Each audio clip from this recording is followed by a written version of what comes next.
Argentina será bicampeón del mundo y te daré 5 razones. Pará un poquito.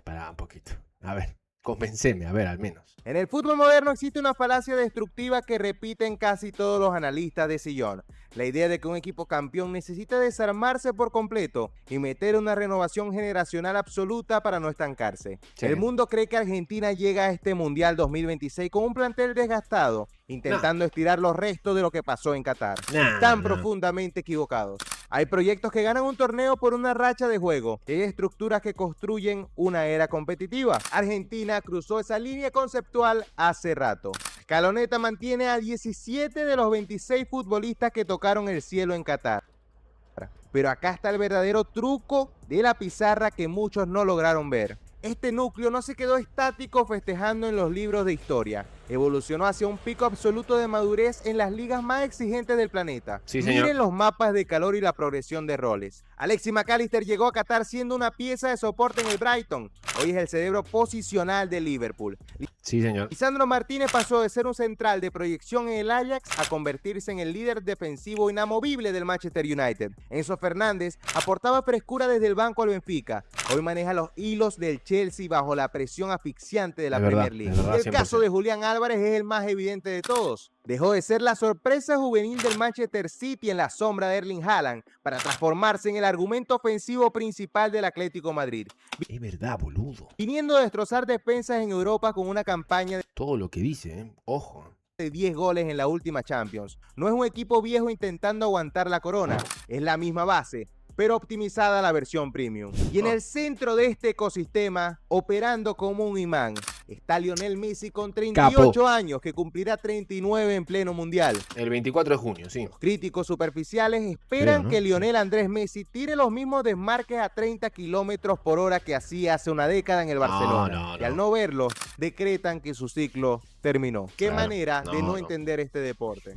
Cambió la forma de jugar, Leo. El cerebro de Messi hoy procesa el espacio el doble de rápido que el de cualquier defensor contemporáneo. Detecta las grietas en el bloque bajo rival 10 segundos antes de que la pelota ruede. Su presencia ya no es un argumento de despliegue físico, es una ventaja conceptual que libera de marca a los interiores y obliga al rival a modificar toda su estrategia defensiva. Para entender por qué Argentina tiene el camino pavimentado hacia el bicampeonato, no basta con mirar hacia adentro. Hay que hacer un diagnóstico clínico a las potencias que planean competirle. Miremos a Brasil. Es un drama de equilibrio. Tiene extremos desequilibrantes por doquier, capaces de ganar un duelo en cualquier parte de la cancha, pero su pizarra se rompe a la mitad porque no logran estructurar un mediocampo con capacidad de recuperación y gestión fluida. Francia, que sobre el papel tiene la plantilla más imponente del planeta, sigue atrapada en su propio bucle histórico, un equipo hiperdependiente de las transiciones verticales y propenso a que las internas de vestuario dinamiten el trabajo del cuerpo técnico en pleno torneo. El 99% de los seleccionadores del mundo darían lo que fuera por tener la estabilidad institucional y el orden táctico que Lionel Scaloni ha blindado. El argumento más poderoso de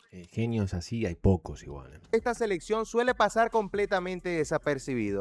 El banco de suplentes de la selección argentina hoy tiene más argumentos tácticos que la mayoría de los 11 titulares de Europa. En el proceso anterior, el recambio servía para aguantar resultados o meter piernas frescas. Hoy, el banco de Scaloni tiene nombres capaces de reescribir la narrativa de una eliminatoria por peso propio. Tomemos el caso de Nico Paz, apenas 21 años.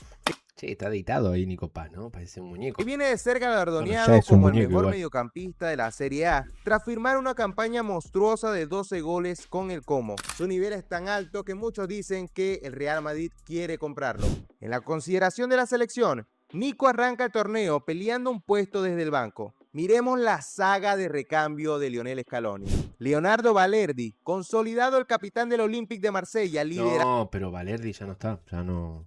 dando las estadísticas de duelos aéreos ganados en Francia y estando en la carpeta de ¿No entraba Senesi por Balerdi? Los clubes más importantes de la Premier League. Todo ese despliegue físico, esa capacidad para romper líneas desde el fondo y ese liderazgo en Europa, compitiendo simplemente por ser la alternativa de relevo para Cuti Romero, Lisandro Martínez o incluso Otamendi. A esta lista tienes que sumarle la polivalencia de Valentín Barco, sumando minutos de calidad, un jugador... El Colo Barco. capaz de cumplir funciones como lateral, interior o incluso lo que le queda a ese pibe por demostrar, una locura. El pibe es demasiado bueno. Llegar como extremo, o en el impacto de Thiago Almada, Almada, operando como ese enganche o interior moderno ultradinámico, capaz de romper líneas con su gambeta corta, acelerar las transiciones ofensivas y cambiarle la cara al partido cuando el rival se agrupa atrás. Estos jugadores no son piezas de relleno para completar la lista, son soluciones tácticas específicas que alteran el ritmo de un partido según las necesidades de la pizarra.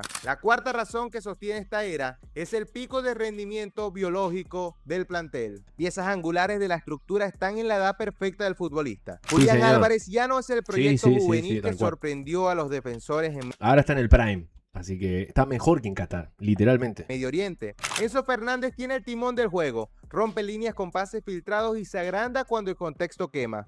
Ahora juega mucho mejor, pero mucho mejor en la selección Enzo Fernández. Rodrigo de Paul ejecuta el despliegue dinámico, cubriendo las espaldas de todos para que los talentosos decidan cuándo picar el balón. Yo creo que Rodri de Paul nunca bajó el rendimiento de la selección.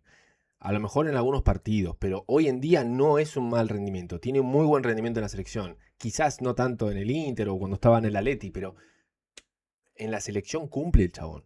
Y en los tres palos, el Dibu Martínez maneja los 33 años, la edad de oro para la lectura de juego de un arquero respaldado por noches impecables de Champions, con el Aston Villa y su reciente consagración en la Europa League. Su presencia en la cancha es un factor psicológico demoledor para el delantero rival antes de patear. Todo este potencial físico sería inútil si la mente detrás de la pizarra. Lionel Scaloni. El tipo se convirtió en el primer estratega de la historia en meter a Argentina en 2 mundiales seguidos, dominando la eliminatoria sudamericana, quebrando rachas históricas al vencer a Brasil en su propia casa, tanto en la ida como en la vuelta del proceso clasificatorio. Scaloni no es un técnico rígido que muere con una idea estéril. Es un camaleón táctico que lee los torneos cortos como nadie en el planeta. Cuando el debut de Qatar pareció derrumbar el proyecto, el cuerpo técnico no titubeó. Modificó el dibujo, rompió jerarquía sin temor al peso de los apellidos, metió a Julián y Enzo en el 11 y reconfiguró el destino de la Copa. Su obra cumbre fue la línea de 3 centrales ante Países Bajos para neutralizar el juego directo por las bandas de Van Gaal. Scaloni no gana porque tiene mejores nombres, gana porque sabe exactamente qué tuerca apretar en cada escenario de partido. Ahora observemos el mapa de la competencia, porque el camino está diseñado para medir el calibre real de este proyecto. Argentina arranca en el grupo J como la máxima favorita frente a los bloques de Austria, Argelia y Jordania, que juega su primer mundial en la historia. Un grupo ideal para dosificar cargas físicas, probar variantes en el mediocampo y llegar con el engranaje aceitado a la fase de eliminación directa, donde verdaderamente arranca el torneo. Si la lógica impera y la albiceleste pasa como líder de grupo, el primer examen de fuego real llegará de inmediato en los 16avos de final contra la escolta del grupo H. Las proyecciones matemáticas sitúan en ese casillero a España o a Uruguay. Un clásico del Río de la Plata de máxima fricción, o un duelo conceptual ante la circulación de la selección española en la primera ronda de eliminación directa. Un escenario que corta el aliento desde el inicio. Superando esa primera batalla, los octavos de final proyectan cruces ante rivales de la zona D y G, con estructuras atléticas como Estados Unidos, Bélgica o Paraguay. Para las instancias definitivas de cuartos de final, la pizarra nos pondría de frente contra la Portugal de Roberto Martínez, dejando la mesa servida para una semifinal histórica ante Inglaterra o el clásico continental. No, ¿te imaginas? Serían demasiadas casualidades, porque siempre en los mundiales hay sorpresas. Sería demasiada casualidad que nos toque Brasil, España, Portugal, en fase de eliminación.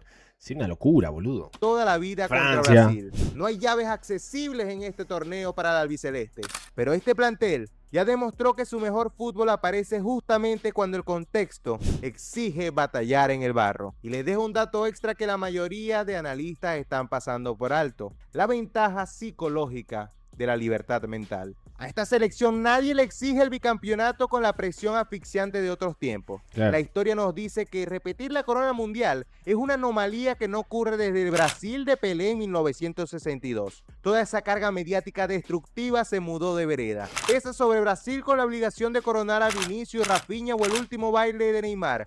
Pesa sobre Francia por profundidad de plantilla y pesa sobre Portugal de Cristiano Ronaldo en su última función. Argentina ya ganó, ya se sacó la mochila del siglo de encima y demostró su valía. Ahora juegan con el hambre pura de los que saben que pueden romper los libros de la historia grande de este deporte. El mundo pensó que la final en Qatar era el cierre de un ciclo. Resultó ser apenas el prólogo de una era. Si el video te gustó, deja tu like, suscríbete, comenta y comparte. A ver, me convenció.